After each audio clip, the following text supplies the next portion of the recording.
السلام علیکم readers, it's me اور رائٹر لاریب ملک۔ کیسے ہیں آپ سبھی لوگ؟ امید ہے آپ سب خیریت سے ہوں گے۔ سو ہیز دا ناول فقیر عشق سیزن 2 آف روگ عشق۔ Let start the episode number 38 part number 2۔ سو بہت زیادہ ریڈرز پوچھتے ہیں کہ اس کی کتنی ایپیسوڈز رہ گئی ہیں، تو actually I have no idea کہ کتنی ایپیسوڈز رہتی ہیں، کیونکہ میں نے یہ پہلے نہیں لکھا ہوا، میں ساتھ ساتھ لکھتی ہوں اینڈ میں اپلوڈ کر دیتی ہوں۔ اب اسٹوری کور کرتے مے بی 8 ایپیسوڈس ہوں، مے بی 10 ایپیسوڈس ہوں، کیونکہ میں نے اسٹوری کور کرنی ہے نا، تو اب پتہ نہیں کتنی ایپیسوڈس ہوں گی، مجھے خود اس بات کا آئیڈیا نہیں ہے، لیکن یہ ہے کہ ناول اب اینڈنگ کی طرف جا رہا ہے، بلکہ چلا گیا ہے۔ چلیں اسٹارٹ کرتے ہیں آج کی ایپیسوڈ کا پارٹ نمبر 2۔ ہوپ سو آپ کو پسند آئے گا۔ اریان ملک کی سیاہ کار ملک ولا کے پورچ میں جا کر رکی۔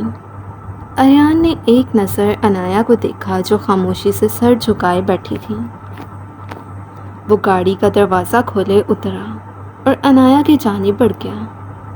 اس نے گاڑی کا دروازہ کھولا۔ انایا ہنوز اب تک بیٹھی تھی۔ انایا جان، باہر آؤ۔ اریان نرمی سے اس کا نازک ہاتھ اپنے مضبوط ہاتھ میں لیتے گویا ہوا۔ اریان کے کہنے کی دیر تھی، اس نے سرخ ہیزر رنگ آنکھوں سے اس کو دیکھا، پھر خاموشی سے اس کا سہارا لیے گاڑی سے اتر آئی۔ انایا کا ہاتھ تھامے وہ اندر داخل ہوا۔ اریان اور زویا، جو اریان کی گاڑی کا ہارن سن کر باہر آئے تھے، دروازے سے اریان کو اندر آتے دیکھ رکے تھے۔ اریان کے ساتھ وہ نازک گڑیا بھی تھی، سفید رنگ کی کپڑی کے ساتھ پیلے رنگ کی کرتی پہنے، سر پر سفید رنگ کا دوپٹہ جمائے وہ نظریں جھکائے کھڑی تھی۔ اس بات میں کوئی شک نہیں تھا کہ وہ اور اریان ایک ساتھ کھڑے بے حد حسین لگ رہے تھے، جوڑی مکمل لگ رہی تھی۔ انایا، خالہ کی جان، زویا کی خوشی سے بھرپور آواز گونجی۔ انایا نے نم آنکھوں سے سر اٹھا کر زویا کی جانب دیکھا، پھر ایک نظر اریان کے ہاتھ میں مقید اپنے ہاتھ کو دیکھ اپنی معصوم سی رونی شکل کے ساتھ اریان کو دیکھا۔ اریان نے مسکرا کر اس کا ہاتھ چھوڑا، جب انایا ایک پل بھی ضائع کیے بغیر زویا کی جانب بھاگتی اس کے گلے سے لگی تھی۔ خالہ، وہ سسکی تھی، بس خالہ کی گڑیا۔ زویا اس کے بہتے آنسو صاف کیے نرمی سے اس کی پیشانی پر اپنے لب رکھے بولی، کیسی ہے میری بیٹی؟ روحان انایا کا سر تھپکتا اس کو اپنے حصار میں لیے گویا ہوا، یار مجھ سے بھی ملنے، میں ستیلا تھوڑی ہوں، یا بہو کے آتے ساتھ ہی ستیلا کر دیا ہے۔ اریان کے بولنے پر روحان نے سرد نظروں سے اسے گھورا۔ ستیلا تو تم نے اپنے ماں باپ کو کر دیا ہے، روحان کی سنجیدہ آواز گونجی۔ نہ میرے پیارے ڈیڈ نہیں۔ اریان زبردستی روحان کے گلے لگا تھا، جب روحان نے اس کو کھینچ کر پیچھے کرنا چاہا، پر وہ بھی اریان ملک تھا، ڈھیڑ بنا کھڑا رہا۔ منظر کچھ یوں تھا کہ انایا روحان کے ایک سائڈ پر تھی اور اریان روحان کے دوسری سائڈ پر تھا۔ اریان نے بھاری ہاتھ بڑھا کر انایا کے آنسو صاف کیے، پر انایا اپنی ہیزل آنکھیں کھولے حلق تر کرتی اریان کو دیکھنے لگی۔ میری بیٹی کو تنگ نہیں کرو، روحان کی سخت ترین آواز پر اریان شرافت سے سر ہلائے پیچھے ہوا اور زویا کی جانب بڑھ گیا۔ کھانا کھانے کے بعد کچھ دیر وہ لوگ لاؤنج میں بیٹھے رہے، پھر سونے کے لیے روحان اور زویا تو اپنے روم کی جانب بڑھ گئے، جبکہ اریان انایا کو لیے اپنے روم کی جانب بڑھ گیا۔ 12 بجنے میں 10 منٹ باقی تھے۔ وہ مسکراتا کھڑا ہوا اور بیڈ کی جانب بڑھ گیا، جہاں وہ کمفرٹر میں منہ دیے مزے سے سونے میں مصروف تھی۔ وہ بیڈ پر بیٹھتا ایک ہاتھ اس کے سر کے قریب رکھے اس پر ہلکا سا جھکا تھا۔ اس کے چہرے سے کمفرٹر اتار گیا۔ زرد رنگ کی مدھم روشنیوں میں اس کا معصوم چہرہ ایک بار پھر اریان ملک کے دل کی دنیا کو تہو بالا کر گیا تھا۔ ہے چوزی؟ اریان اس پر ہلکا سا جھکتا اس کا گال تھپک کر گویا ہوا، پر انایا کو جیسے کوئی فرق ہی نہ پڑا ہو۔ Cotton candy? اس کی مدھم سانسوں کا شور سنتے وہ آنکھوں میں خمار کی سرخی لیے پھر گویا ہوا، پر انایا نے تو جیسے آج نیند کے تمام ریکارڈ توڑنے تھے۔ چوزی، بہت پکی نیند ہے تمہاری، لگتا ہے اب تمہیں اپنے طریقے سے ہی اٹھانا پڑے گا۔ اریان جھکتا انایا کے گال پر اپنی بیئرڈ رب کرتے بڑبڑایا۔ اگلے ہی پل وہ شدت سے اس کے چہرے کے ایک ایک نقوش کو چھونے لگا۔ اپنے چہرے پر جا بجا پرحدت لمس محسوس کیے، انایا نے بکھلا کر آنکھیں کھولی، پر ہیزل آنکھیں جیسے ہی کالی سرخ آنکھوں سے ٹکرائیں، انایا سانس روک گئی۔ دل جیسے تمام پسلیاں توڑ کر باہر آنے کو تھا۔ آنکھیں ایک بار پھر آنسو بہانے کی تیاری پکڑ چکی تھیں۔ تمہیں جگانے کے لیے یہ ڈوز تو بہت کارآمد ثابت ہوئی ہے، اریان معنی خیزی سے مسکراتا اس کے گلابی لبوں پر اپنی بھاری انگلی رکھے اس کا لب سہلانے لگا۔ انایا کے گلے میں آنسوؤں کا گولا اٹکنے لگا۔ ہے خبردار جو تم روئی۔ اس کی خوبصورت آنکھوں میں موٹے موٹے آنسو تیرتے دیکھ اریان ذرا غصے سے گویا ہوا۔ اریان کے بولنے کی دیر تھی، انایا آنکھیں چھپک چھپک کر اپنے آنسو خود میں اتارنے لگی۔ اریان نے ایک ہاتھ انایا کی کمر میں ڈالا اور ایک جھٹکے سے اس کو بٹھا گیا۔ اریان کے اس عمل پر انایا کا نازک وجود اریان کے سینے سے لگا۔ ہیپی برتھ ڈے چوزی، اریان اس کے کان میں سرگوشی نما آواز میں گویا ہوا۔ انایا جو سامنے دیکھ کر ہی ساکت ہو گئی تھی، اریان کی بات پر آنکھوں میں بلا کی حیرت لیے اسے دیکھنے لگی۔ اتنا حیران نہیں ہو کاٹن کینڈی، ہمیشہ کی طرح اس بار بھی سب سے پہلے میں نے ہی تمہیں وش کیا ہے۔ ہاں، اس بار ذرا تمہیں نیند سے جگا دیا۔ اریان کے بولنے پر انایا کا منہ کھلا تو کیا ہر برتھ ڈے پر وہ اس کے روم میں آتا تھا؟ انایا کو یوں اپنی جانب تکتا پا کر اریان گہرا مسکرایا تھا۔ ہاں، بالکل صحیح سوچ رہی ہو چوزی، چلو آؤ کیک کٹ کریں۔ اریان نرمی سے انایا کی پیشانی پر اپنا لمس چھوڑے گویا ہوا۔ انایا تو اب تک حیرت میں ڈوبی تھی۔ سامنے ٹیبل پر کیک پڑا تھا، جبکہ پورے کمرے کو گلاب کی پتیوں کے ساتھ ساتھ غباروں اور موم بتیوں سے سجایا گیا تھا۔ اریان کسی شہزادی کی مانند اس کا ہاتھ پکڑے اس کو ٹیبل کی جانب لے کر گیا، پھر اس کے نازک ہاتھ میں چھری پکڑائے اس کے اوپر ہلکا سا جھکتا کیک کٹ کرنے لگا۔ Happy birthday to you, happy birthday dear Chozi. Aryan کی بھاری خوبصورت آواز کمرے کی خاموشی کو توڑ رہی تھی، اور اریان کی اتنی قربت پر انایا کی ہتھیلیاں پسینے میں بھیگتی چلی جا رہی تھیں۔ اریان نے نرمی سے انایا کو صوفے پر بٹھایا۔ انایا خاموشی سے اریان کو تک رہی تھی، جو خود الماری کی جانب بڑھ چکا تھا۔ اریان نے مسکرا کر انایا کا بریسلیٹ اور چند ایک چیزیں نکالی، پھر انایا کی جانب متوجہ ہوا۔ وہ اسی کی جانب متوجہ تھی۔ اریان مضبوط قدم اٹھاتا انایا کے قریب آیا۔ انایا نے نظریں جھکائی ہوئی تھیں، پر اریان کے اگلے عمل پر وہ شوق کی سی کیفیت میں اس کو دیکھتی تھوڑا پیچھے کو کھسکی تھی۔ اریان ایک گھٹنا زمین پر ٹکاتا پنجوں کے پل زمین پر بیٹھا، پر انایا کو اپنے پاس اس طرح بیٹھنے پر پیچھے کھسکتے دیکھ جلدی سے وہ ایک ہاتھ سے اس کے ہاتھ تھام گیا۔ آپ کیا کر؟ انایا گھبرا کر گویا ہوئی۔ اس کی بے داغ پیشانی پر پھوٹتی پسینے کی ننھی بوندیں اریان بہت اچھی طرح دیکھ چکا تھا۔ انایا، اریان کی بے حد سنجیدہ آواز گونجی تو وہ کچھ خوف کچھ پریشانی سے اریان کو دیکھنے لگی۔ گفٹ نہیں لوگی؟ اریان مسکراتا سوال کرنے لگا۔ انایا کنفیوز سی بیٹھی تھی، سو کچھ نہ بولی۔ یہ لو، اریان نے کہتے ساتھ انایا کے سامنے اس کا ایک بریسلیٹ، پینڈنٹ اور اس کے کچھ ٹوائز کیے۔ انایا پھٹی پھٹی آنکھوں سے اریان کے ہاتھ میں موجود چیزوں کو دیکھنے لگی۔ یہ تم میرے آپ کے پاس؟ عنایا کو سمجھ ہی نہ آیا آخر وہ بولے کیا۔ اس کی چیزیں وہ اسے ہی گفٹ کر رہا تھا۔ تمہاری فیورٹ چیزیں گھومتی نہیں تھیں، گھما دی جاتی تھیں۔ اریان لب دباتا اس کے ہاتھ میں اس کا بریسلٹ پہنا گیا۔ آپ چور ہیں؟ عنایا صدمے کسی کیفیت میں گویا ہوئی۔ اریان کا ایک زوردار قہقہا کمرے میں گونجا۔ میرا چھوٹا سا روندو بچہ، چور نہیں ہوں، بس تم میرے علاوہ کسی چیز کو اتنی اٹینشن دو، یہ میری برداشت سے باہر ہے۔ پھر چاہے تمہاری اٹینشنز مجھ سے خوف کھانے کی بدولت ہوں یا ڈرنے کی بدولت، بس تمہاری اٹینشنز، تمہارے خیال بس میرے بارے میں ہی ہونے چاہیے۔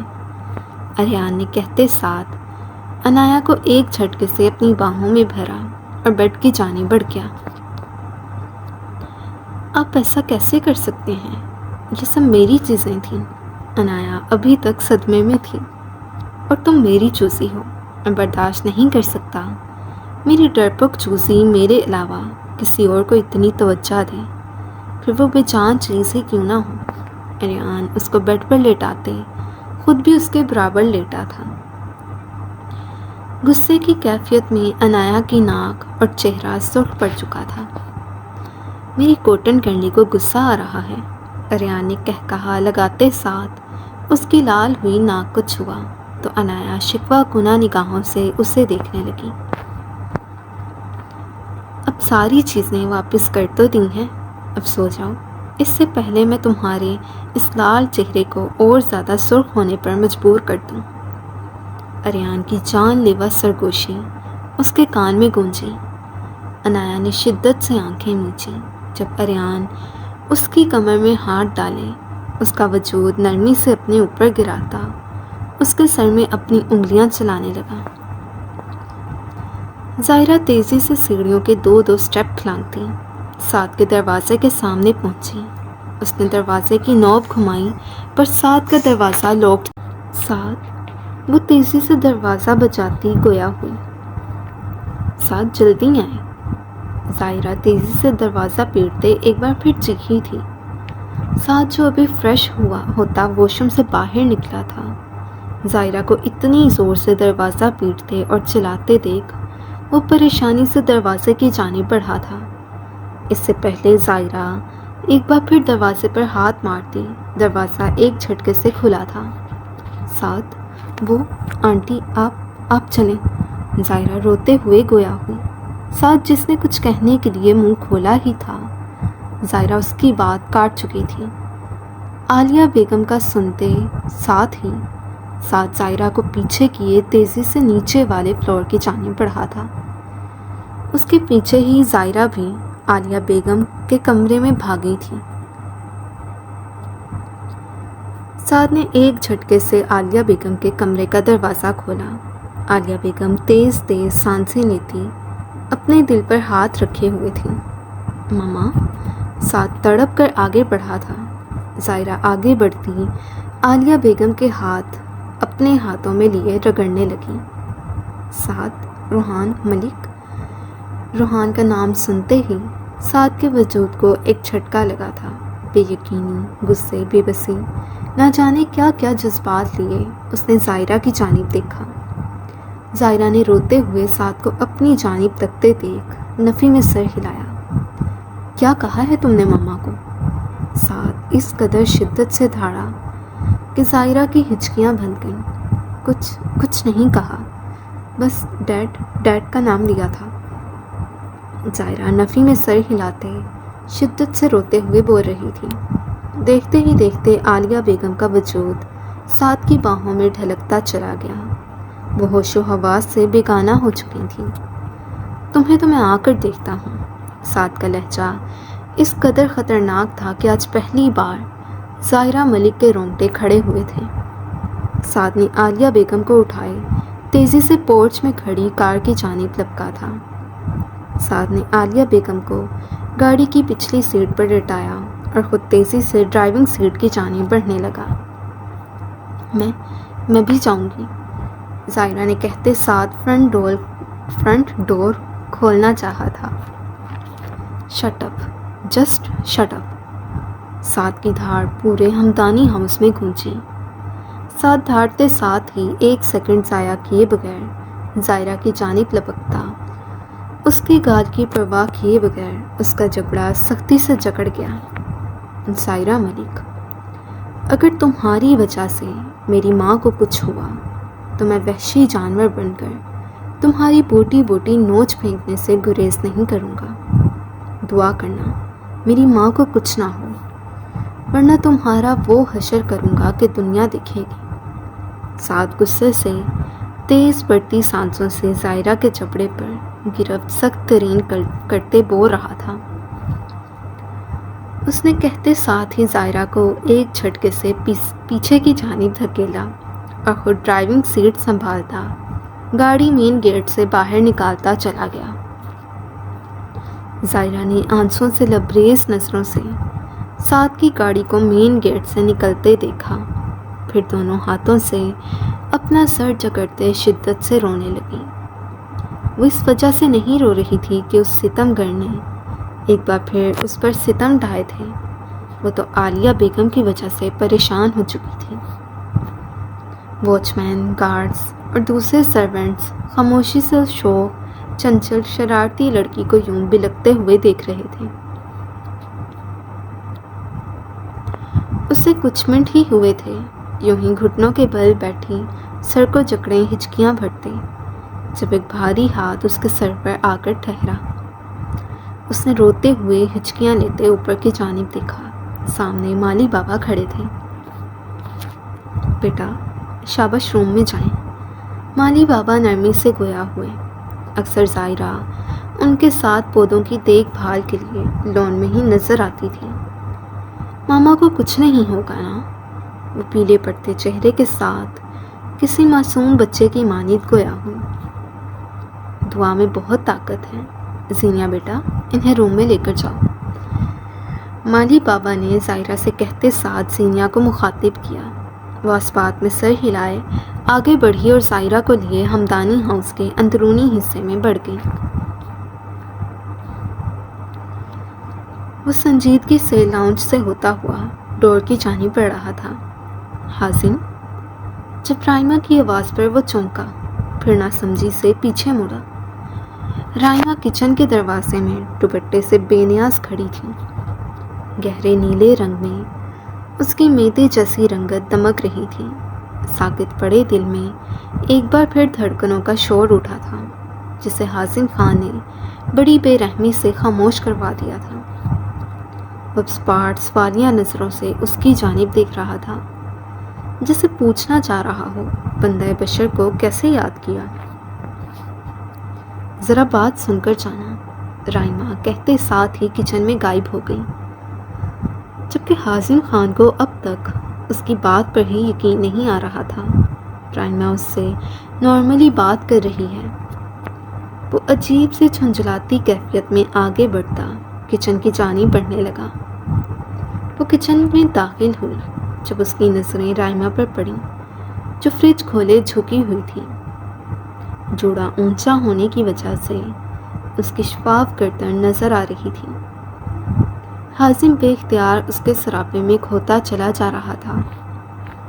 وہ ٹرانس کیفیت میں اس کو تک رہا تھا جب رائمہ ایک جھٹکے سے پیچھے مڑی۔ حازم کو یوں اپنی جانب تکتا پا کر وہ مسکرائی تھی۔ اس کے مسکرانے پر حازم کی گرے آنکھیں، جن میں محبت کا جذبہ آباد تھا، یکدم ہی سپاٹ ہوئیں۔ رائمہ نے کھیر سے بھرا باؤل سلیب پر رکھا۔ رائمہ، آپ نے کیا کہنا تھا؟ حازم نرمی سے گویا ہوا۔ جب رائمہ کھیر نکالتی اس کے قریب آئی، میں نے تمہارے لیے کھیر بنائی ہے، چیک کر کے بتاؤ کیسی بنی ہے۔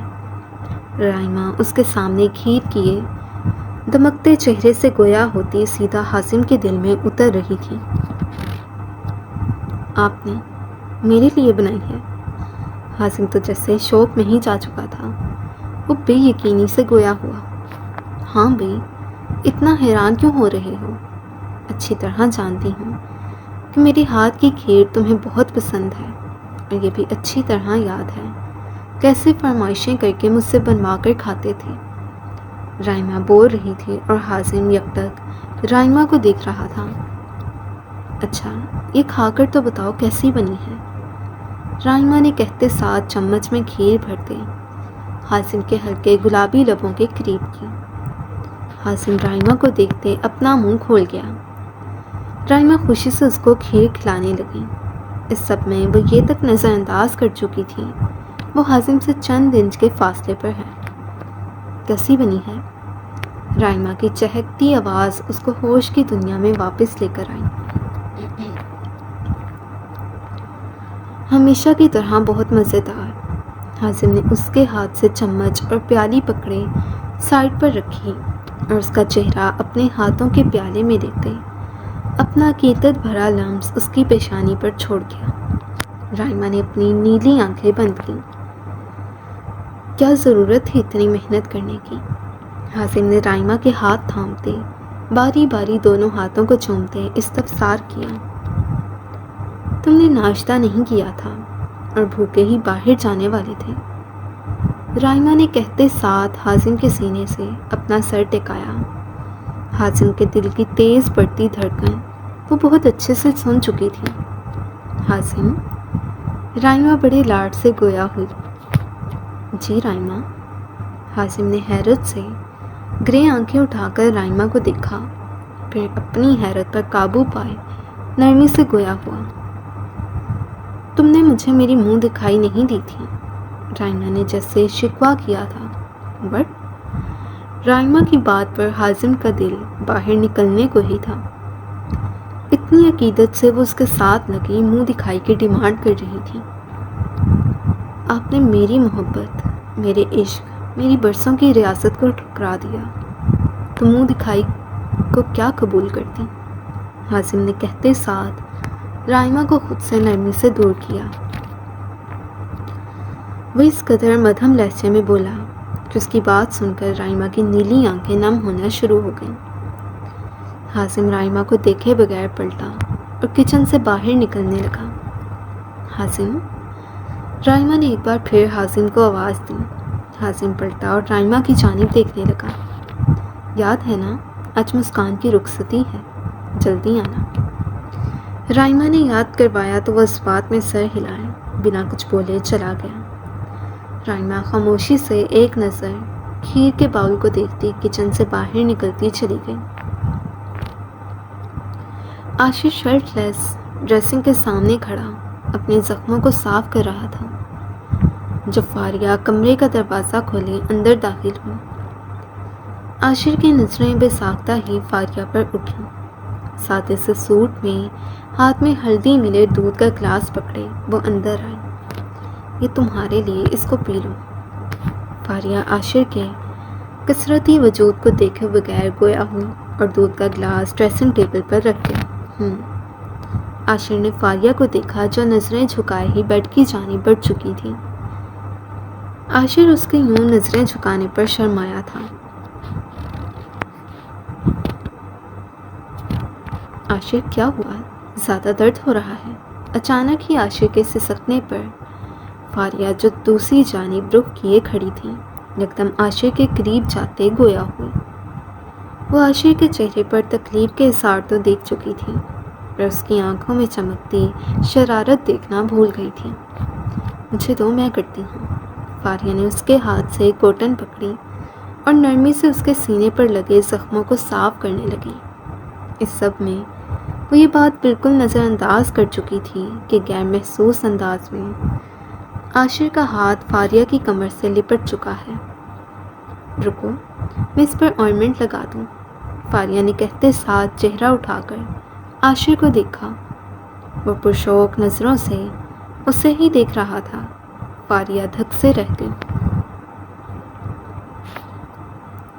اس نے فوراً دور ہونا چاہا جب خود کو عاشر کے حصار میں قید پا کر وہ دھک سے رہ گئی۔ عاشر، مجھے چھوڑو۔ فاریہ کپ کپاتی آواز میں گویا ہوئی۔ ابھی اس دن تو اس پاگل کیپٹن کی تھوڑی سی شدتوں نے ہی اسے بے حال کر دیا تھا اور آج پھر وہ اسے قابو کیے کھڑا تھا۔ اتنی جلدی بھی کیا ہے اس پہ؟ عاشر کی شرارتی آنکھیں پہلے سے بھی زیادہ شرارت سے چمکنے لگیں۔ میں ماروں گی، فاریہ بکھلا کر گویا ہوئی۔ اور ریلی، یہ بھی ٹرائی کر لوں، پر میں تو تمہیں تبھی چھوڑوں گا جب تم میرے زخموں پر مرہم رکھو گی، عاشر سکون سے کہتا فاریہ کی جان ہلکان کر گیا۔ یہ کیا کہہ رہے ہو تم پاگل انسان؟ فاریہ بکھلاتی ہوئی گویا ہوں۔ اتنی سیدھی بات کی ہے پھر بھی تمہاری سمجھ میں نہیں آ رہی، یا تم سمجھنا ہی نہیں چاہتی؟ عاشر ایک جھٹکے سے اس کو اپنے قریب تر کرتے بولا۔ فاریہ نے بساختہ ہی عاشر کے سینے پر اپنے ہاتھ رکھے، پر اس کے زخم کو دیکھ وہ جلدی سے اپنے ہاتھ سائڈ پر کر گئی۔ کیا ہوا اس پہ؟ یہ دیکھو، ہونٹ کے پاس کتنا گہرا زخم ہے۔ عاشر کے بولنے پر فاریہ نے اس کے لبوں کی جانب دیکھا۔ اس کے نابی لبوں کے سائڈ پر گہرا کٹ واضح تھا۔ ابھی وہ معائنہ کر ہی رہی تھی جب عاشر اس پر جھک چکا تھا۔ کچھ دیر بعد وہ پیچھے ہوا۔ فاریہ سرخ چہرہ لیے کھڑی تھی، جبکہ وہ مسکراتا دودھ کا گلاس تھامے فاریہ کو پکڑا گیا۔ اس کی ضرورت تمہیں ہے مسز، پی لو، شاباش۔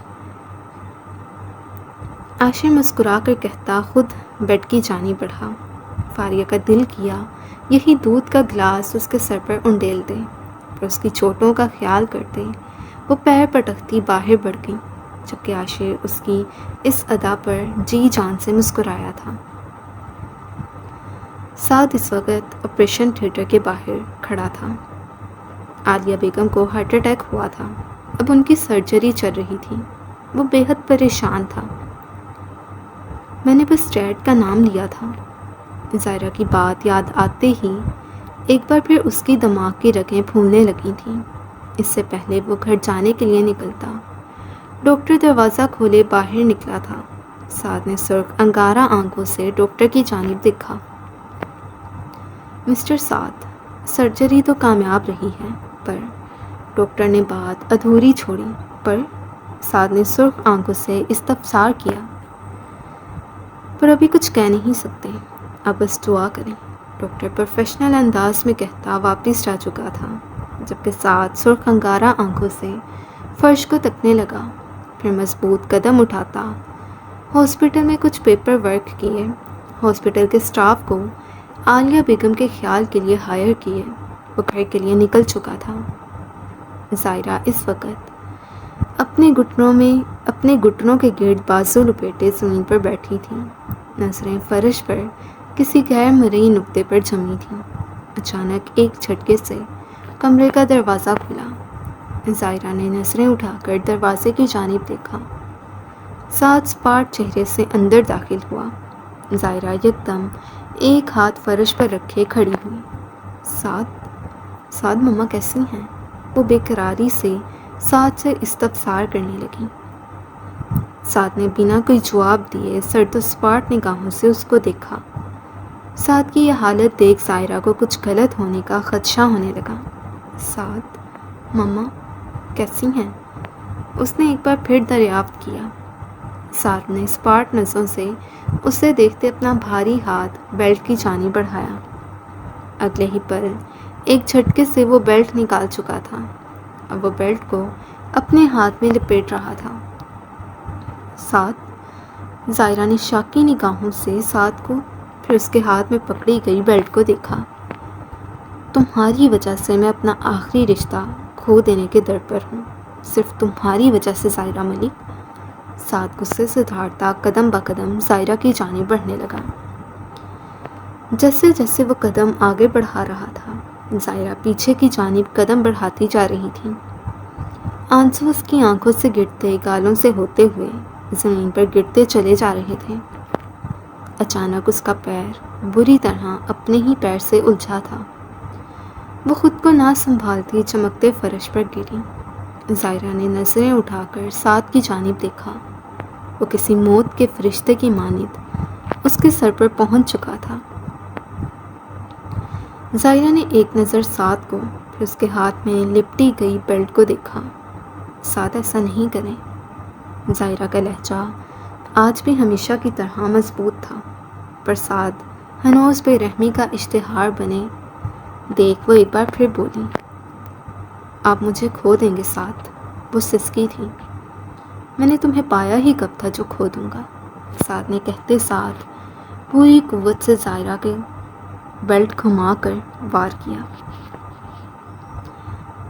تکلیف کی شدت سے زائرہ کی ایک زوردار چیخ نکلی۔ اپنے کندھے اور کمر پر تکلیف محسوس کرتے وہ سسکنے لگی تھی۔ ہچکیاں بھرتے اس نے سعد کی جانب دیکھا، پر وہ اس کی جانب دیکھ ہی کب رہا تھا۔ سعد نے ایک اور ظالمانہ وار کیا تھا۔ زائرہ بری طرح رونے لگی تھی لیکن بولی کچھ نہ تھی۔ اس کے تکلیف سے رونے پر سعد نے نظریں اٹھا کر زائرہ کی جانب دیکھا۔ کالی آنسوؤں سے بھیگی آنکھیں جن سے مسلسل آنسو ٹوٹ کر گر رہے تھے وہ سعد پر ہی جمی تھیں۔ کیا نہیں تھا ان نین کٹوروں میں؟ تکلیف، درد، اذیت، برسوں کی تھکن، ہزاروں شکوے۔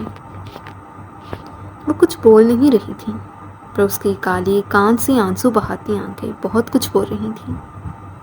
زائرہ کو دیکھتے ہی سعد نے ایک بار پھر اس پر ہاتھ اٹھانا چاہا۔ سعد نے ایک نظر زائرہ کی گردن پر پڑے سرخ نشان کو دیکھا، پھر زائرہ کی جانب دیکھنے لگا۔ زائرہ کی نظریں ہنوز سعد پر جمی تھیں۔ سعد کو اپنا ہاتھ کپ کپاتا ہوا محسوس ہوا۔ سنہری انگارہ آنکھوں میں جیسے مرچیاں سی گھلنے لگیں۔ ارد گرد آکسیجن کی کمی ہونے لگی۔ بیلٹ اس کے ہاتھ سے چھوٹتی زمین پر گری۔ وہ نم آنکھوں پر اپنی انگلیاں رکھے اپنا رخ پھیر گیا۔ زائرہ دونوں ہاتھ چہرے پر رکھے ہچکیاں بھرنے لگی۔ نہ جانے کتنے ہی منٹ ایسے گزر چکے تھے، نہ سعد کچھ بولا تھا نہ زائرہ ہی کچھ بولی۔ میں سعد ہمدانی اپنے پورے ہوش و حواس میں زائرہ ملک کو طلاق دیتا ہوں۔ کافی دیر بعد سعد کی نم بھاری آواز کمرے میں گونجی۔ زائرہ جو رونے میں مشغول تھی سعد کے الفاظ سن کر دھک سے رہ گئی، گویا کسی نے بڑی بے رحمی سے روح جسم سے کھینچ نکالی ہو۔ طلاق دیتا ہوں، سعد کی آواز ایک بار پھر گونجی۔ زائرہ لڑکھڑاتے قدموں سے کھڑی ہوئی۔ طلاق؟ سعد؟ زائرہ نے ایک جھٹکے سے سعد کا رخ اپنی جانب کیا۔ چٹاخ!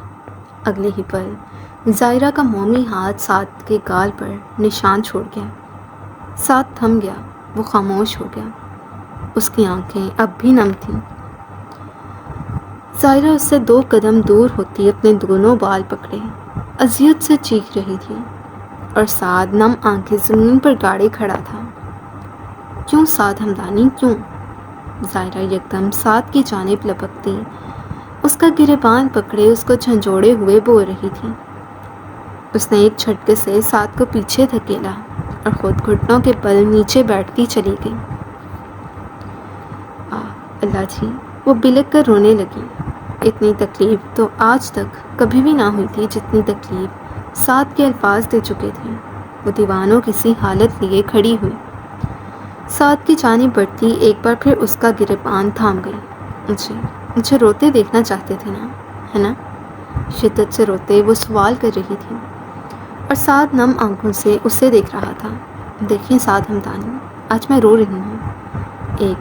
ایک سانس مجھے اذیت دے رہا ہے، مجھے اذیت لگ رہا ہے، میں تڑپ رہی ہوں۔ پرائیویٹ ہچکی۔ آپ جیت گئے سعد ہمدانی، آپ جیت گئے۔ آپ اپنے مقصد میں کامیاب ہو گئے۔ خود ساختہ بدلے کے چکر میں آپ نے آج جیتے جی مار دیا مجھے۔ زائرہ کا لہجہ اس قدر ٹوٹا ہوا تھا کہ سعد ہمدانی کے رونگٹے کھڑے ہوتے جا رہے تھے۔ خود سے دور کر کے اذیت دینا چاہتے تھے نا، لیں خوش ہو جائیں۔ ہو رہی ہے مجھے اذیت، آپ کے الفاظ جان نکال گئے ہیں میری۔ مر گئی زائرہ ملک۔ زائرہ یکدم چیخی تھی، آج سے مر گئی زائرہ ملک۔ سنا آپ نے؟ مر گئی زائرہ ملک۔ وہ اس قدر زور سے چیخی کہ اسے اپنے گلے میں خراشیں پڑتی محسوس ہوئیں۔ وہ اپنے گلے پر ہاتھ رکھے زور سے کھانسنے لگی۔ سعد کے قدم بے ساختہ ہی اس کی جانب بڑھے، پر زائرہ یکدم اس کے قریب آئے۔ دور کرنا چاہتے ہیں نا آپ مجھے؟ میں چلی جاؤں گی، میں خود چلی جاؤں گی، بہت دور چلی جاؤں گی، پھر کبھی آپ کو اپنی شکل نہیں دکھاؤں گی، ظاہرہ زاروں کے تار روتے ہوئے کہہ رہی تھی۔ پر آپ کے سامنے ہاتھ جوڑتی ہوں، اپنا نام میرے نام سے جدا نہ کریں، اینڈ بلیو می، میرے باپ کو اس چیز سے زیادہ اذیت پہنچے گی کہ اس کی بیٹی ساری زندگی ایک شخص کے نام بیٹھی رہے گی۔ ظاہرہ ہچکیاں بھرتے کہہ رہی تھی اور ساتھ بس سرد خالی نگاہوں سے اسے ہی دیکھ رہا تھا۔ ظاہرہ ملک کا آپ سے وعدہ ہے، آج کے بعد سے ظاہرہ ملک مر کر بھی سعد ہمدانی کے گھر کا رخ نہیں کرے گی۔ ظاہرہ قدم با قدم چلتی دروازے کی جانب بڑھنے لگی، پھر نہ جانے کیا دل میں سمائی کے مڑ کر سعد کو دیکھا۔ وہ خاموش نگاہوں سے اسے ہی دیکھ رہا تھا۔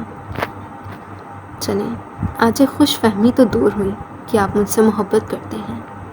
آج پتہ چل گیا، آپ تو بے انتہا نفرت کرتے ہیں مجھ سے۔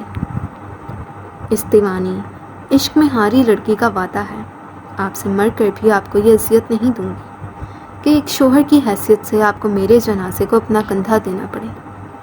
آپ کو تب بھی میری شکل دیکھ کر اذیت سے نہیں گزرنا پڑے گا۔